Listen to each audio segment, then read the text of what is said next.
네, 박찬정 변호사님 모셨습니다. 어서 오십시오.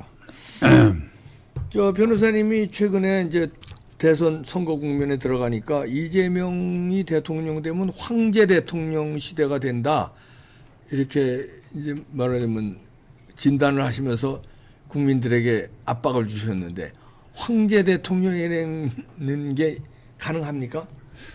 제가 그 용어를 사용한 것은 흔히 제왕적 대통령 시대다 이런 말은 우리나라에도 쓰여졌고 네. 세계적으로 쓰여지는데 황제 대통령이라는 말을 제가 쓴 것은 춘추 전국 시대를 천하평정을 한 진나라 왕 네. 영정이 네. 천하 통일한 이후에 네. 선언을 어떻게 했는가 하니까 내가 최초로 중국 대륙을 완전히 평정했다. 그래서 이 대륙의 하늘과 땅, 백성 요 세 가지를 내 마음대로 내가 완전히 손하게 쥐었다. 그래서 나는 왕이 아니다. 그래서 중국 고대에 삼황 오제 시대가 있었어요. 예. 이건 전설적인 시대인데 예. 그래서 삼황에서 황자를 떼고 따오고 오제에서 제자를 따와서 나는 황제. 이게 전설에서 이어온 비로소 내가 최초의 황제다. 그러니까 황제의 시조다 해서 네. 시황제. 사람들이 이걸 진시황제 이래버리니까 진시황제 이렇게 해본데 원래 또박또박 읽어야 돼. 진나라의 시황제. 내가 비기닝 시작했다. 천하 통일에. 그러니까 삼권을 장악했다 이거지. 하늘, 땅, 백성. 그 제가 이재명 후보가 대통령이 되면 황제 대통령 시대라고 한 것은 일단 남미의 베네수엘라의 차베스 대통령이 행정, 입법, 사법부를 장기 집권을 하면서 퍼주기로 일관하다가 세계 4위의 산유국이 이게 거지공화국을 만들어 놔버렸어요. 네. 경제를 완전히 망가뜨려 버렸어요. 그러면서 장기 집권에는 일단 성공하고 암으로 죽었는데 그러니까 그 시대는 삼권을 장악했거든. 네. 이게 표면으로는 공화정이라 해놔놓고 근데 이재명 시대가 되면 사권을 장악하게 된다. 국회 이미 장악했고 예. 그 국회를 통해서 탄핵 남발해가 행정부 완전히 21대 국회 후반부와 22대 국회 동안 지난 3년 동안 완전히 황제 행정부를 황폐화시켰잖아요. 예. 그 행정부 사를 장악했. 예. 사법부 장악했죠. 헌법재판소 완전히 장악했. 예. 그다음에 사법부 남았는데 요거는 이번에 이제 대통령 당선되는 순간에 대법원부터 완전히 굴복시키게 돼 있다. 네. 그 대법원장 탄핵하고 법원조직법 개정해가 대법관 수를 30명으로 늘리고 그 다음에 헌법재판소법을 개정해가지고 대법원 판결에 대해서도 이의 신청이 있을 때는 헌법재판소가 4심제를 운영한다. 그러니까 헌법재판소 밑에 대법원을 깔아뭉개게 된다. 그 다음에 공직선거법에 허위사실 유포 조항을 삭제해가지고 고등법원에 환송돼서 유죄 판결이 예정되는 게 이게 5월 15일에 이게 날짜가 결정됐다가 6월 18일로 연기해놨으나 거기 이제 판결이 나와면은 보궐선거로 갈 수 있는 거 아니냐 이렇게 희망을 가진 사람들이 또 있더라고요. 지금 제가 여기 오는데 차 타고 오는데 제 후배가 전화로 선배님이 그렇게 이재명 시대가 와서는 안 된다고 그러는데 걱정 뭘 하십니까? 왜? 6월 18일 날 그 고등법원에서 판결이 나면 요건 유죄 파기환송된 것이니까 고등법원에서도 유죄 판결 나게 돼 있거든. 그렇죠. 유죄로 판결하라 했으니까. 네. 그러면 18일 날 판결이 나면 한 일주일 뒤 기록만 대법원에 가면 그냥 상고기각 하면 그 자리에 네. 6월 30일경에는 대법원 확정 판결이 나면 공직선거법상 자격이 박탈되니까 6월 3일 선거에서 대통령이 되더라도 그 자격은 다시 박탈되니까 무슨 걱정을 하시느냐 그러더라고. 네. 그래서 제가 너무 순진한 생각하지 마라. 6월 3일 투표에서 6월 4일 아침에 이재명이가 대통령으로 확정되면 그 순간에 대통령이야. 그러면 그날부터 제일 먼저 할 작업이 바로 공직선거법의 허위사실 유포조항 법사위를 통과했으니까 본회의에서 뚝딱 통과시키고 법원조직법도 뚝딱 통과시키고 헌법재판소법도 뚝딱 통과시키면 대통령이 거부권 행사 안 하지. 그렇잖아요. 이게 다른 대통령 반대당이 모르지만 그게 즉각 공포를 해버리면 6월 18일 날 그날 판결이 면소 판결을 하게 돼. 면소 판결 6월 18일 날. 그러니까 이런 걸 우리가 생각을 해야 된다. 그래서 이재명이 대통령이 되면 이제 사건을 장악하게 된다. 그러니까 진시황은 하늘, 땅, 백성인데 이재명은 거기에 하나 더 보태고 그 다음에 차베스도 3건인데 그 하나 더 보태고 사건을 장악하니까 이게 황제 대통령이 된다. 제가 그렇게 얘기했던 것입니다. 생각하면 이렇게 된다고 생각하면 소름이 끼칠 일인데. 소름 끼치는데 막을 수 있나요? 소름 끼치는 일이 벌어지는데 국민들이 그걸 어느 정도는 걱정을 하고 있는데.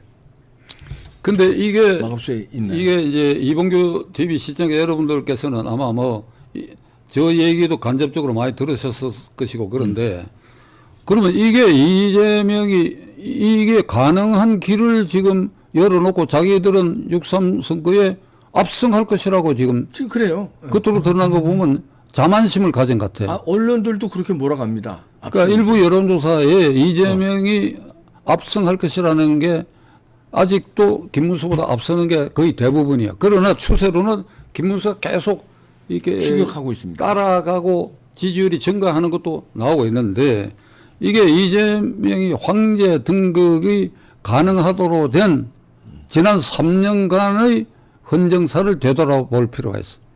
국회를 무섭게 장악했다는 거. 네. 특히 22대 국회의원 선거에는 민주당의 후보 공천을 그냥 반대파는 싹쓸이로 그냥 다 목을 잘라버렸다. 그 완전히 장악했다. 그 과반수 이상 완전히 장악했기 때문에 이걸 이용을 해갖고 행정부로 완전히 구렁텅이에 몰아넣었다. 그리고 이 권력을 장악해가 헌법재판소도 장악했다. 마지막 남은 게 대법원인데 우리가 흔히 삼권 분립을 할 때 입법행정사법이라 하지만 대법원이 제일 연약한 상권 중에 하나입니다. 네. 연약하다. 연약하다고 제가 말씀드린 것은 거기에 가시적인 권위나 물리력이 없어요. 물리력 행사가. 국회에서는 입법 활동을 제가 뭐든지 지금 칼질해버리고 탄핵 남발해가 행정부도 그런데 입법부는 사법부는 오로지 판사들이 홀로 법정에서 판결 결정하는 것밖에 없어요. 그런데 여기다 대고 계속 위협을 하고 있다. 어제 오늘 위협하고 있는 거는 그 지귀현 부장판사가 윤석열 전 대통령의 내란 사건의 재판장인데 고급 살롱에 갔다고 하는 그 사진 내밀고 한 거 이거 절대로 믿을 수 없는 겁니다. 아무 근거가 없는 거예요. 네. 이쪽 사진은 소파에 사진 찍은 것이고 이쪽 사진은 다른 사람들이 술판 벌리는 걸 요렇게 해갖고 요걸 착시 효과를 이렇게 하는 이런 식으로 개별 법관도 협박하고 있고 대법원장 지금 탄핵안 올라가 있고 특검법 올라 있고 그러니까 6월 3일 대통령 선거에서 당선이 되면 이게 이 연약한 대법원 그리고 법원까지 완전히 장악하게 돼. 그러니까 사건을 장악했으니까 진시황보다도 더한 권력을 장악하고 있다. 그리고 유력한 언론지들도 지금 이렇게 가을바람에 익은 벼가 이렇게 같은 방향으로 넘어가듯이 계속 이 방향으로 넘어가고 있고 그리고 이 기회를 이용해갖고 과거에 뭐 박근혜 팀에 속해갖고 뭐 이런저런 일을 했다는 사람들도 뭐 연달아갖고 그러니까 탈당해서 그걸 지지하고 뭐 이런 이제 모습을 보이가 자신감을 얻고 있는데 이건 오로지 이 현상을 똑똑히 본 유권자들이 바른 인식을 가지고 정확하게 판단해야 된다. 이게 황제 대통령 시대를 용납할 것인가 안 할 것인가 그걸 우리가 판단할 시점에 와 있다. 뒤집을 수 있다고 보시는 거죠, 변호사님은? 국민이 뒤집을 수 있다.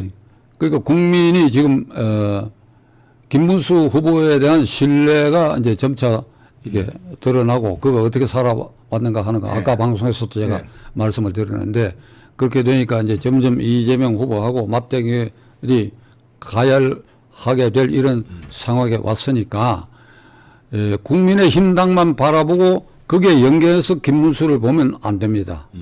이게 대통령은 대통령입니다. 대통령 대통령이고 김문수는 김문수고 이재명은 이재명이야.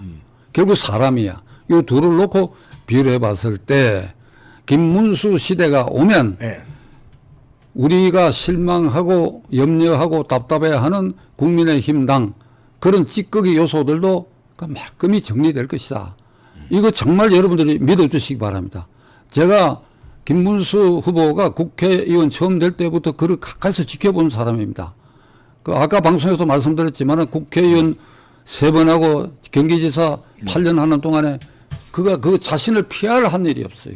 그만큼 겸손하고 그다음에 청렴결백하고 그다음 그렇게 우후충정에 가득 찬 인물입니다. 그러니까 그 부인의 말대로 답답할 정도로 남편의 약점이 뭐냐니까 답답하다 이거야. 너무 정직하고 돈이 없다고 얘기를 했어요. 그러니까 이런 김문수를 대통령 자리에 올려놓으면 이게 민주화도 다시 상권 분립 이것도 다 회복될 것이다. 네. 이런 신념을 갖고 김문수 후보를 주목해 주시기를 간절히 부탁드립니다. 네.